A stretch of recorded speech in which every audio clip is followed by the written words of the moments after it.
왜 10년, 20년 믿어도 믿음이 그대로일까요? 사랑하는 성도 여러분, 오늘 이 말씀 앞에 함께하게 되신 것을 진심으로 감사드립니다.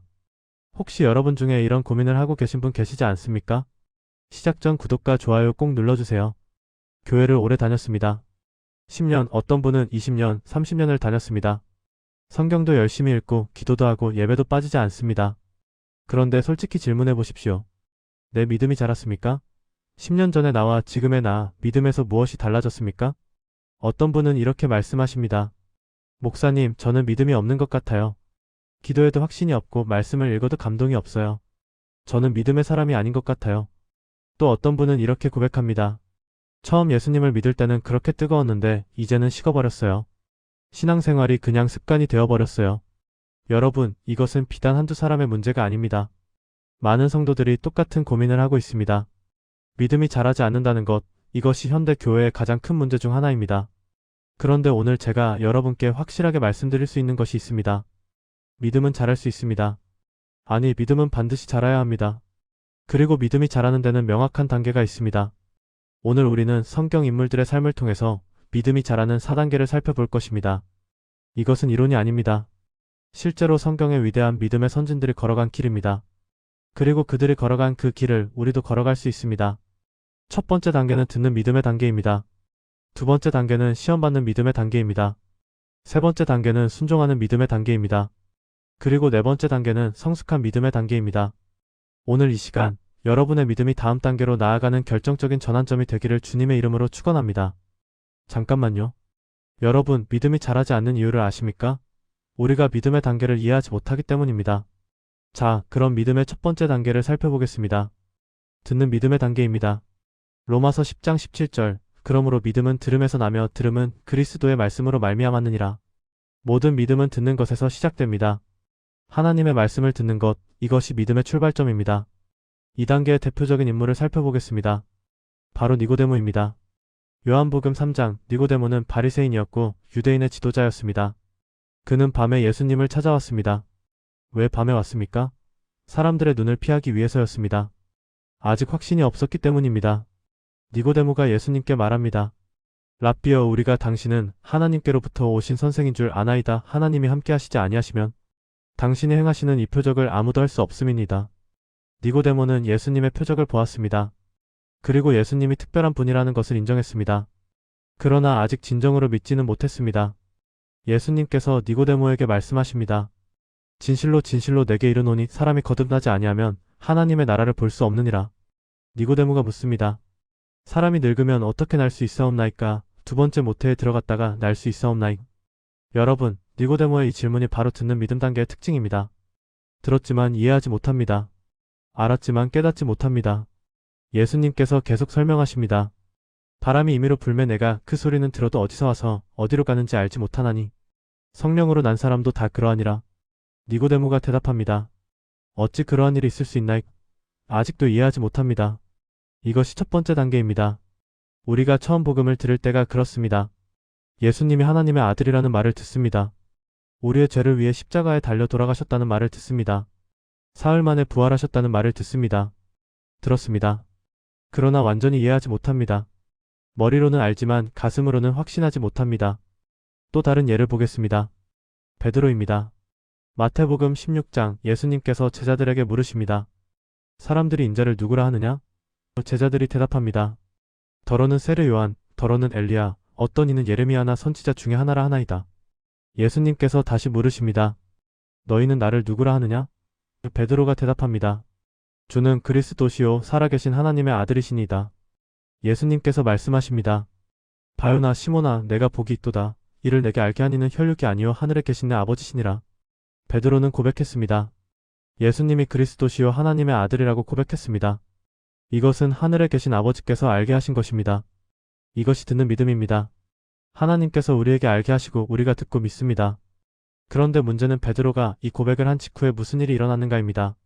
마태복음 16장 21절부터 보십시오. 예수님께서 자신이 예루살렘에 가서 고난을 받고 죽임을 당하고 사흘 만에 살아나야 할 것을 제자들에게 비로소 가르치십니다. 그때 베드로가 예수님을 붙들고 간곡히 말립니다. 주여 그리 마옵소서, 이 일에 결코 주께 미치지 아니하리다. 베드로는 예수님이 그리스도라고 고백했습니다. 그런데 그 그리스도가 고난받고 죽는다는 것을 받아들일 수 없었습니다. 이것이 듣는 믿음 단계의 한계입니다. 고백은 했지만 아직 온전히 이해하지 못합니다. 믿는다고 말했지만 아직 시험을 받지 않았습니다. 예수님께서 베드로를 향해 말씀하십니다. 사탄아, 내 뒤로 물러가라. 너는 나를 넘어지게 하는 자로다. 내가 하나님의 일을 생각하지 아니하고 도리어 사람의 일을 생각하는도다. 얼마나 강한 책망입니까? 방금 전에 내가 복이 있도다라고 하셨던 예수님께서 이제는 사탄아라고 책망하십니다. 왜 그렇습니까? 베드로의 믿음이 아직 첫 단계에 머물러 있기 때문입니다. 베드로는 예수님을 그리스도로 고백했지만 그 그리스도가 어떤 분인지는 아직 온전히 이해하지 못했습니다. 영광스러운 그리스도는 원했지만 고난받는 그리스도는 받아들일 수 없었습니다. 여러분, 많은 사람들이 이 첫 단계에 머물러 있습니다. 예수님을 믿는다고 고백했습니다. 교회도 다니고 있습니다. 그러나 그것이 전부입니다. 복음을 들었지만 복음이 내 삶을 변화시키지 못합니다. 예수님을 알지만 예수님과 친밀한 관계를 맺지 못합니다. 이 단계의 특징이 무엇입니까? 첫째, 지식은 있지만 경험이 없습니다. 성경 지식은 많지만 하나님을 경험하지 못했습니다. 둘째, 고백은 했지만 확신이 약합니다. 입으로는 믿는다고 말하지만 마음속 깊이 확신하지 못합니다. 셋째, 믿음이 환경에 따라 흔들립니다. 좋을 때는 믿음이 좋지만 어려움이 오면 흔들립니다. 히브리서 5장 12절에서 14절까지의 말씀입니다. 때가 오래되었으므로 너희가 마땅히 선생이 되었을 터인데 너희가 다시 하나님의 말씀의 초보에 대하여 누구에게서 가르침을 받아야 할 처지이니 단단한 음식은 못 먹고 젖이나 먹어야 할 자가 되었도다. 이는 젖을 먹는 자마다 어린아이니 의의 말씀을 경험하지 못한 자요 단단한 음식은 장성한 자의 것이니 그들은 지각을 사용함으로 연단을 받아 선악을 분별하는 자들이니라. 그렇다면 이 단계에서 어떻게 다음 단계로 나아갈 수 있습니까? 첫째, 말씀을 계속 들어야 합니다. 로마서 10장 17절, 믿음은 들음에서 나며 들음은 그리스도의 말씀으로 말미암았느니라. 들어야 합니다. 그냥 한두 번 듣는 것이 아니라 계속 반복적으로 들어야 합니다. 말씀을 읽고 묵상하고 암송하십시오. 둘째, 배운 것을 실천해야 합니다. 야고보서 1장 22절, 너희는 말씀을 행하는 자가 되고 듣기만 하여 자신을 속이는 자가 되지 말라. 듣기만 하면 자신을 속이는 것입니다. 들은 것을 실천해야 합니다. 셋째, 다른 사람에게 전해야 합니다. 배운 것을 나눌 때 더 깊이 이해하게 됩니다. 누군가에게 복음을 전하십시오. 누군가에게 성경을 가르치십시오. 그때 여러분의 믿음이 더 견고해집니다. 니고데모의 이야기는 여기서 끝나지 않습니다. 요한복음 7장, 대제사장들과 바리새인들이 예수님을 잡으려고 할 때 니고데모가 말합니다. 우리 율법은 사람의 말을 듣고 그 행한 것을 알기 전에 심판하느냐? 니고데모가 예수님을 변호합니다. 그리고 요한복음 19장, 예수님께서 십자가에 달려 돌아가신 후 니고데모가 아리마대 요셉과 함께 예수님의 시신을 거둡니다. 모략과 침향을 섞은 것을 100리트라쯤 가지고 옵니다. 니고데모는 변했습니다. 밤에 몰래 찾아왔던 그가 이제는 공개적으로 예수님의 제자임을 드러냅니다. 그의 믿음이 자란 것입니다.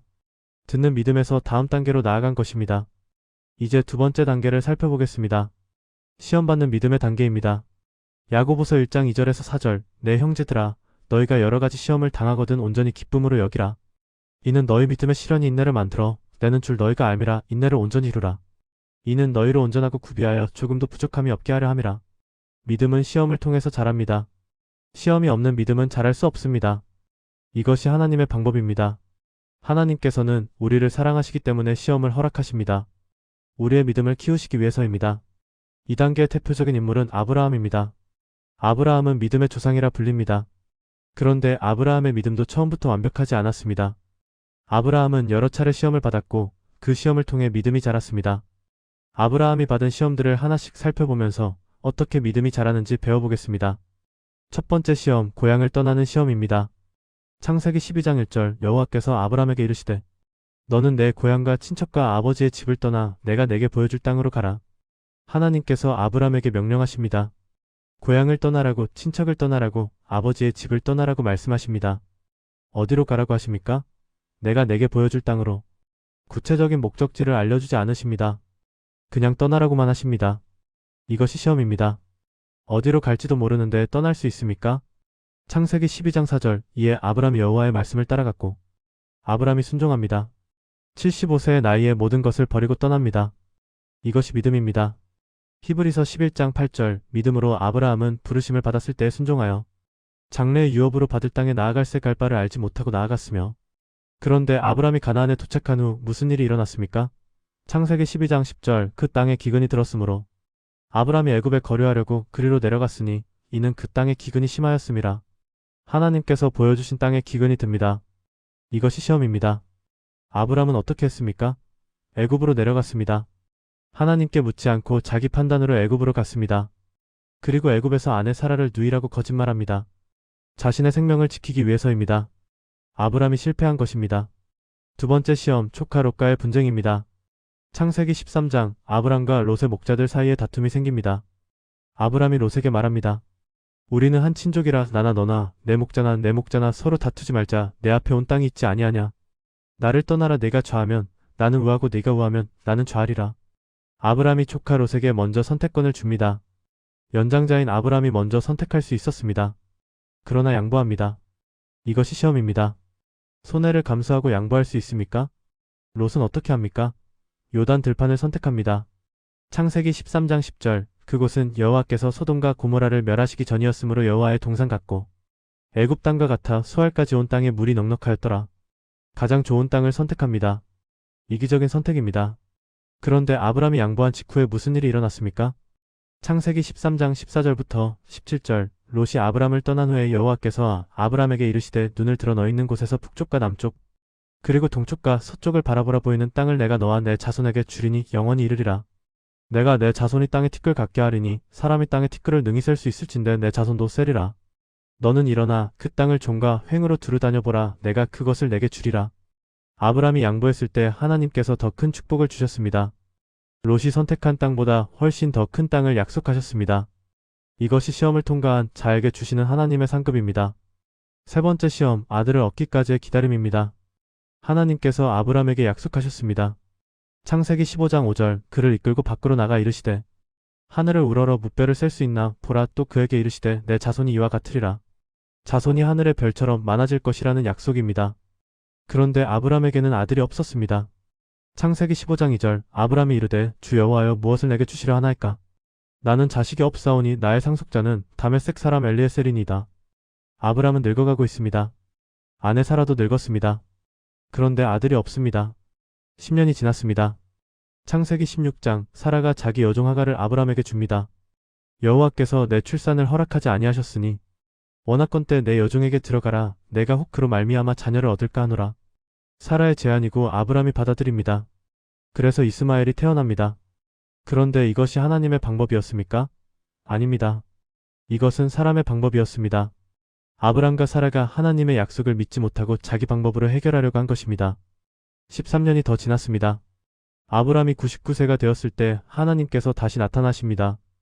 창세기 17장 1절 아브람이 99세 때 여호와께서 아브람에게 나타나사 그에게 이르시되 나는 전능한 하나님이라. 너는 내 앞에서 행하여 완전하라. 하나님께서 다시 언약을 확인하시고 아브람의 이름을 아브라함으로 바꾸십니다. 그리고 1년 후에 아들이 태어날 것을 약속하십니다. 창세기 17장 17절 아브라함이 엎드려 웃으며 마음속으로 이르되 100세 된 사람이 어찌 자식을 낳을까. 사라는 90세니 어찌 출산하려 하고. 아브라함이 웃습니다. 믿을 수 없었던 것입니다.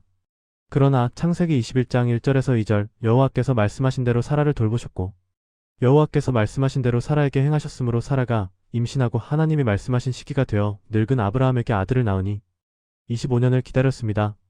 아브라함이 75세에 하나님의 부르심을 받았고 100세에 이삭을 얻었습니다. 25년 동안 기다렸습니다. 이것이 시험입니다. 하나님의 약속을 25년 동안 믿고 기다릴 수 있습니까? 그리고 네 번째 시험, 가장 큰 시험이 옵니다. 창세기 22장 1절에서 2절 그 일 후에 하나님이 아브라함을 시험하시려고 그를 부르시되 아브라함아 하시니 그가 이르되 내가 여기 있나이다. 여호와께서 이르시되 내 아들 내 사랑하는 독자 이삭을 데리고 모리아 땅으로 가서 내가 내게 일러준 한 산 거기서 그를 번제로 드리라. 25년을 기다려서 얻은 아들입니다. 하나님께서 약속하신 아들입니다. 그 아들을 번제로 드리라고 하십니다. 죽이라는 것입니다. 이것이 가능합니까? 이해가 됩니까? 창세기 22장 3절 아브라함이 아침에 일찍 일어나 나귀의 안장을 지우고 두 종과 그의 아들 이삭을 데리고 번제에 쓸 나무를 쪼개어 가지고 떠나 하나님이 자기에게 일러주신 곳으로 가더니 아브라함이 순종합니다. 의문을 품지 않고 논쟁하지 않고 순종합니다. 사흘째 되는 날 아브라함이 그 장소에 도착합니다. 이삭에게 나무를 지우고 자신은 불과 칼을 들고 함께 올라갑니다. 이삭이 묻습니다. 창세기 22장 7절 이삭이 그 아버지 아브라함에게 말하여 이르되 내 아버지와 하니 그가 이르되 내 아들아 내가 여기 있노라. 이삭이 이르되 불과 나무는 있거니와 번제할 어린 양은 어디 있나이까. 얼마나 가슴 아픈 질문입니까? 아브라함이 대답합니다. 아들아 번제할 어린 양은 하나님이 자기를 위하여 친히 준비하시리라. 이것이 믿음입니다. 아브라함은 하나님을 신뢰했습니다. 어떻게 될지 몰랐지만 하나님께서 해결하실 것을 믿었습니다. 제단을 쌓고 나무를 버려놓고 이삭을 결박하여 나무 위에 놓습니다. 손을 내밀어 칼을 잡고 아들을 잡으려 합니다. 그때 여호와의 사자가 하늘에서 외칩니다. 아브라함아 아브라함아 내가 여기 있나이다. 그 아이에게 내 손을 대지 말라. 그에게 아무 일도 하지 말라. 내가 내 아들 내 독자까지도 내게 아끼지 아니하였으니 내가 이제야 내가 하나님을 경외하는 줄을 아노라. 아브라함이 눈을 들어 살펴보니 한 수장이 뒤에 있는 수풀에 뿔이 걸려 있습니다. 하나님께서 준비하신 제물입니다. 아브라함이 그 수장을 번제로 드립니다. 히브리서 11장 17절에서 19절 아브라함은 시험을 받을 때 믿음으로 이삭을 드렸으니 그는 약속들을 받은 자로되 그 외아들을 드렸느니라. 그에게 이미 말씀하시기를 내 자손이라 칭할 자는 이삭으로 말미암으리라 하셨으니 그가 하나님이 능히 이삭을 죽은 자 가운데서 다시 살리실 줄로 생각한지라. 비유컨대 그를 죽은 자 가운데서 도로 받은 것이니라. 아브라함은 하나님께서 이삭을 다시 살리실 수 있다고 믿었습니다. 그래서 순종할 수 있었습니다. 이것이 성숙한 믿음입니다. 시험을 통과한 믿음입니다. 여러분, 시험 받는 믿음의 단계에서 무엇을 배웁니까? 첫째, 하나님은 우리를 시험하십니다. 우리의 믿음을 키우시기 위해서입니다. 둘째, 시험은 점점 어려워집니다. 아브라함의 시험을 보십시오. 고향을 떠나는 것부터 시작해서 아들을 드리는 것까지 점점 더 어려워집니다. 셋째, 시험을 통과할 때마다 믿음이 자랍니다. 그리고 더 큰 축복을 받습니다. 이제 세 번째 단계를 살펴보겠습니다. 순종하는 믿음의 단계입니다. 요한복음 14장 15절 너희가 나를 사랑하면 나의 계명을 지키리라. 진정한 믿음은 순종으로 나타납니다. 믿는다고 말만 하는 것이 아니라 실제로 순종하는 것입니다. 이 단계의 대표적인 인물은 노아입니다. 노아의 순종은 정말 놀랍습니다. 창세기 6장을 보십시오. 하나님께서 노아를 보십니다. 창세기 6장 5절부터 8절 여호와께서 사람의 죄악이 세상에 가득함과 그의 마음으로 생각하는 모든 계획이 항상 악할 뿐임을 보시고 땅 위에 사람 지으셨음을 한탄하사 마음에 근심하시고 이르시되 내가 창조한 사람을 내가 지면에서 쓸어버리되 사람으로부터 가축과 기는 것과 공중의 새까지 그리하리니 이는 내가 그것들을 지었음을 한탄함이니라 하시니라. 그러나 노아는 여호와께 은혜를 입었더라. 세상이 악으로 가득했습니다. 그런데 노아는 달랐습니다. 창세기 6장 9절 노아는 의인이요 당대의 완전한 자라. 그는 하나님과 동행하였으며 노아는 하나님과 동행하는 사람이었습니다. 하나님께서 노아에게 말씀하십니다. 창세기 6장 13절부터 14절 하나님이 노아에게 이르시되 모든 혈육 있는 자의 포악함이 땅에 가득하므로 그 끝날이 내 앞에 이르렀으니 내가 그들을 땅과 함께 멸하리라. 너는 코페르 나무로 너를 위하여 방주를 만들되 그 안에 칸들을 막고 역청을 그 안팎에 칠하라. 방주를 만들라고 하십니다. 그리고 방주의 크기를 정확하게 알려주십니다. 창세기 6장 15절 내가 만들 방주는 이러하니 그 길이는 300규빗, 너비는 50규빗, 높이는 30규빗이라. 1규빗이 약 45cm이니까 길이가 135m, 너비가 22.5m, 높이가 13.5m입니다. 엄청난 크기입니다. 그리고 하나님께서 말씀하십니다. 창세기 6장 17절 내가 홍수를 땅에 일으켜 무릇 생명의 기운이 있는 육체를 천하에서 멸절하리니 땅에 있는 것들이 다 죽으리라. 홍수로 세상을 심판하시겠다는 것입니다. 노아가 살던 시대에는 비가 내린 적이 없었습니다.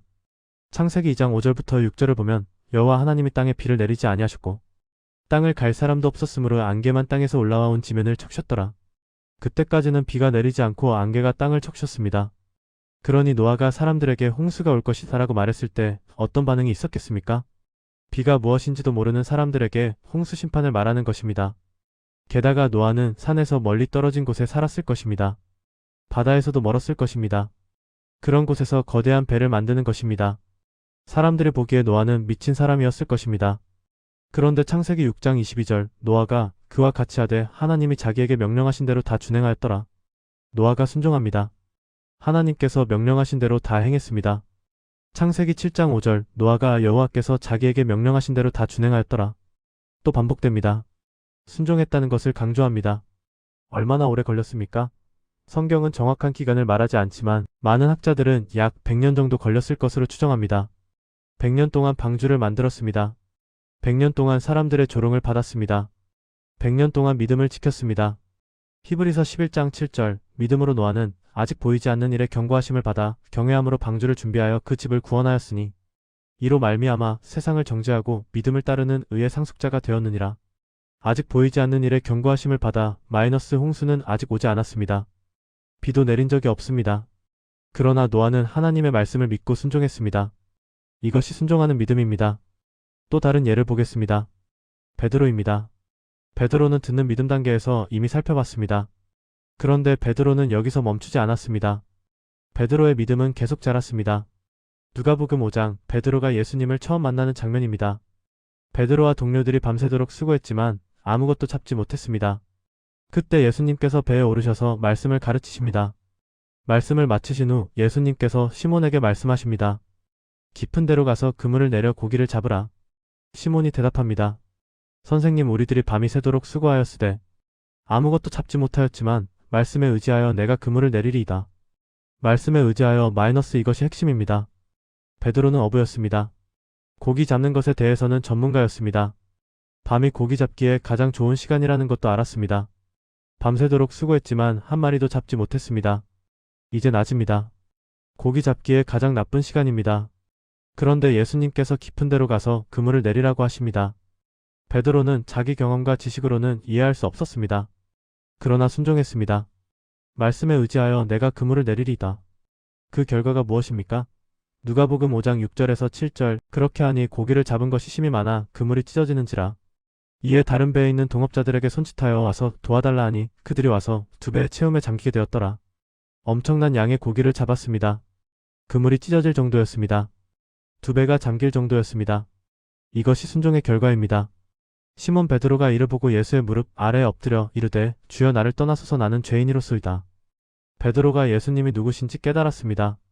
그리고 자신이 누구인지도 깨달았습니다. 마태복음 14장, 또 다른 순종의 장면입니다. 예수님께서 물 위를 걸어 제자들에게 오십니다. 제자들이 놀라 유령인가 하여 두려워합니다. 예수님께서 말씀하십니다.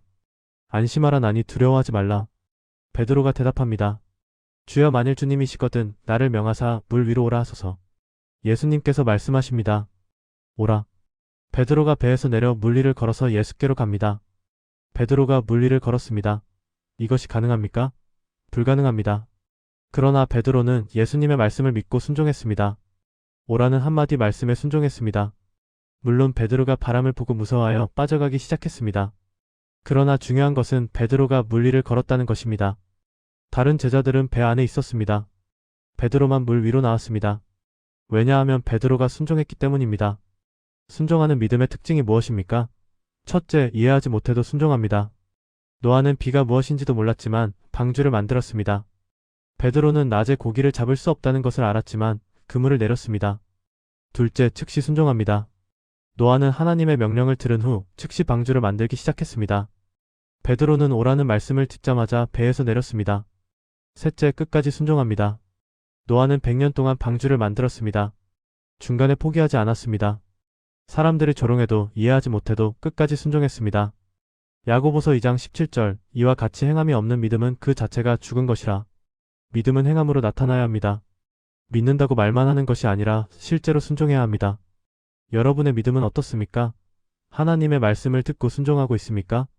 아니면 듣기만 하고 행하지 않고 있습니까? 순종하는 믿음이 진짜 믿음입니다. 이제 마지막 네 번째 단계를 살펴보겠습니다. 성숙한 믿음의 단계입니다. 이 단계의 대표적인 인물은 사도 바울입니다. 바울의 믿음은 어떻게 성숙했습니까? 바울의 과거를 먼저 보겠습니다. 바울의 본명은 사울이었습니다. 그는 바리새인이었고 율법에 대해서는 흠이 없는 자였습니다. 빌립보서 3장 4절부터 6절, 그러나 나도 육체를 신뢰할 만하니 만일 누구든지 다른 이가 육체를 신뢰할 것이 있는 줄로 생각하면 나는 더욱 그러하리니 나는 8일 만에 할례를 받고 이스라엘 족속이요 베냐민 지파여 히브리인 중에 히브리인이요 율법으로는 바리새인이요 열심으로는 교회를 박해하고 율법에 의로는 흠이 없는 자라. 사울은 예수 믿는 사람들을 박해했습니다.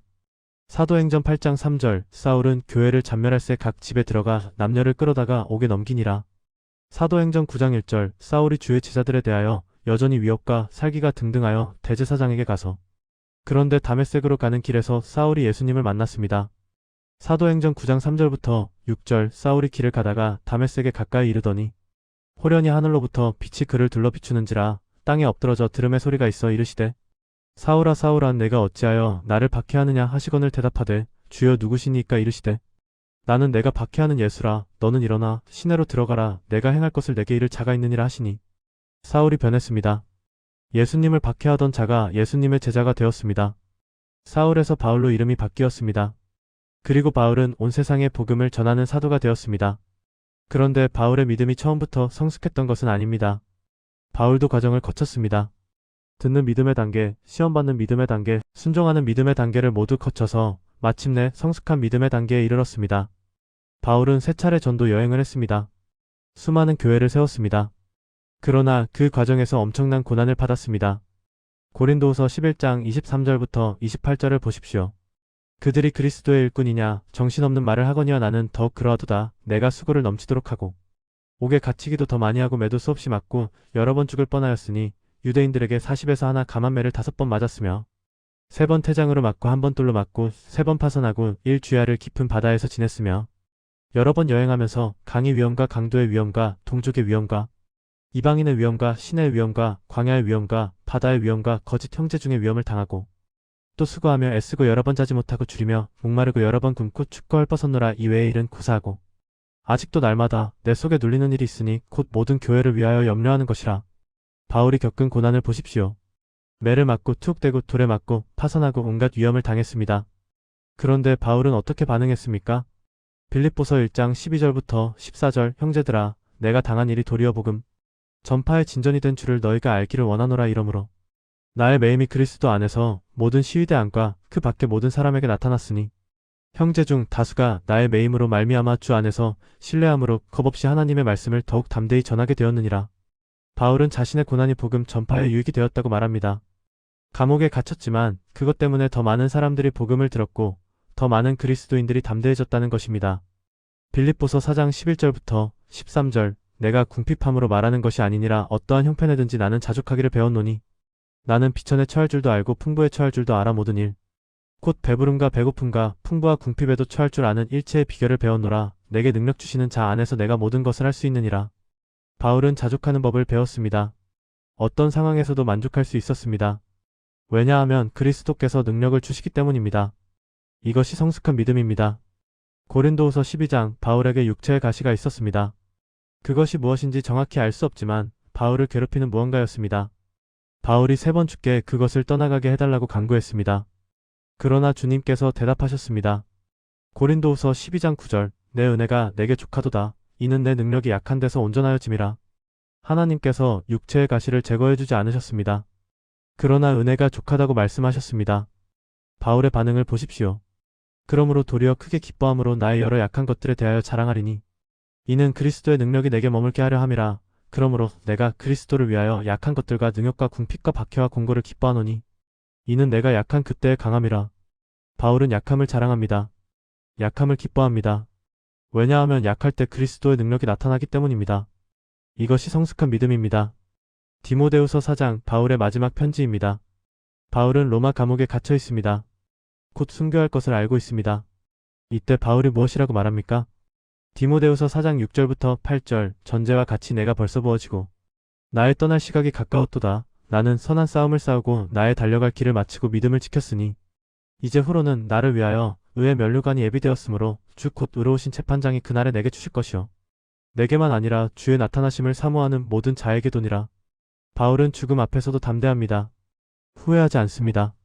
오히려 승리를 선언합니다. 나는 선한 싸움을 싸우고 나의 달려갈 길을 마치고 믿음을 지켰으니 이것이 성숙한 믿음입니다. 성숙한 믿음의 특징이 무엇입니까? 첫째, 환경에 흔들리지 않습니다. 바울은 감옥에 갇혀도 매를 맞아도 파선을 당해도 믿음이 흔들리지 않았습니다. 둘째, 자족할 줄 압니다. 풍부할 때나 궁핍할 때나 만족합니다. 왜냐하면 진정한 만족은 환경이 아니라 그리스도로부터 오기 때문입니다.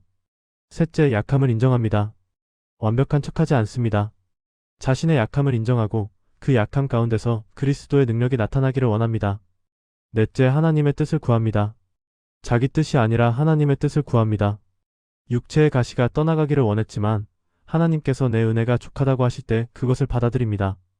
다섯째, 담대하게 증거합니다. 죽음 앞에서도 복음을 전합니다. 디모데후서 4장 17절 주께서 내 곁에 서서 나에게 힘을 주심은 나를 통하여 선포된 말씀이 온전히 전파되어 이방인들이 다 듣게 하려 하심이니 내가 사자의 입에서 건져냄을 받았느니라. 사랑하는 성도 여러분, 우리가 오늘 믿음의 4단계를 살펴보았습니다. 1단계 듣는 믿음 마이너스 니고데모와 초기의 베드로처럼 복음을 듣고 받아들이는 단계입니다. 2단계 시험받는 믿음 마이너스 아브라함처럼 시험을 통해 믿음이 연단되는 단계입니다. 3단계 순종하는 믿음 마이너스 노아와 베드로처럼 하나님의 말씀에 순종하는 단계입니다. 4단계 성숙한 믿음 마이너스 바울처럼 어떤 환경에서도 하나님을 신뢰하고 담대하게 증거하는 단계입니다. 그렇다면 여러분은 지금 어느 단계에 있습니까? 혹시 1단계에 머물러 있습니까? 복음을 들었지만 아직 확신이 약합니까? 그렇다면 말씀을 더 깊이 묵상하십시오. 기도하십시오.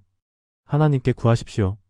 야고보서 1장 5절 너희 중에 누구든지 지혜가 부족하거든 모든 사람에게 후히 주시고 꾸짖지 아니하시는 하나님께 구하라 그리하면 주시리라. 혹시 2단계에 있습니까? 지금 시험을 받고 있습니까? 낙심하지 마십시오. 이것은 여러분의 믿음을 키우시는 하나님의 과정입니다. 야고보서 1장 12절 시험을 참는 자는 복이 있나니 이는 시련을 견디어낸 자가 주께서 자기를 사랑하는 자들에게 약속하신 생명의 면류관을 얻을 것이기 때문이라. 혹시 3단계에 있습니까? 하나님의 말씀을 알지만 순종하기 어렵습니까?